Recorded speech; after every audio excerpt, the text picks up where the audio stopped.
Describe the shared responsibility model.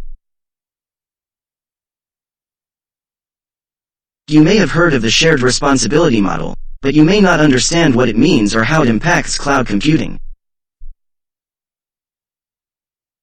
Start with a traditional corporate data center.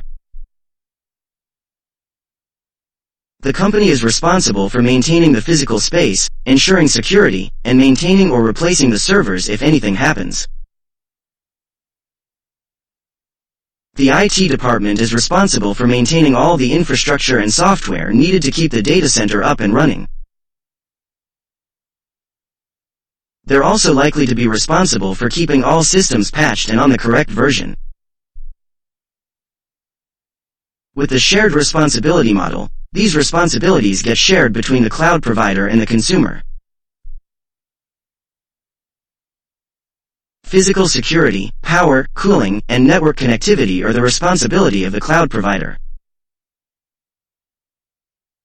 The consumer isn't collocated with the data center, so it wouldn't make sense for the consumer to have any of those responsibilities. At the same time, the consumer is responsible for the data and information stored in the cloud. You wouldn't want the cloud provider to be able to read your information. The consumer is also responsible for access security, meaning you only give access to those who need it. Then, for some things, the responsibility depends on the situation.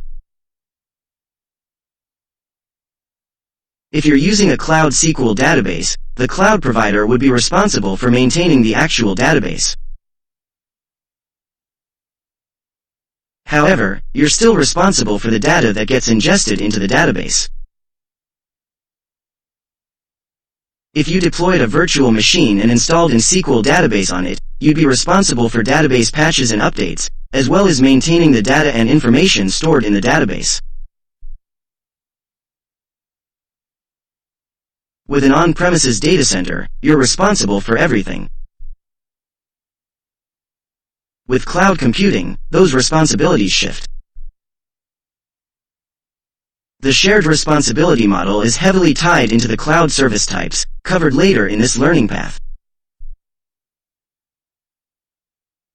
Infrastructure as a service, IaaS, platform as a service, PaaS, and software as a service, SaaS. IaaS places the most responsibility on the consumer, with the cloud provider being responsible for the basics of physical security, power, and connectivity. On the other end of the spectrum, SaaS places most of the responsibility with the cloud provider. PaaS, being a middle ground between IaaS and SaaS, rests somewhere in the middle and evenly distributes responsibility between the cloud provider and the consumer. You'll always be responsible for the information and data stored in the cloud, devices that are allowed to connect to your cloud, cell phones, computers, and so on. The accounts and identities of the people, services, and devices within your organization. The cloud provider is always responsible for the physical data center, the physical network, the physical hosts.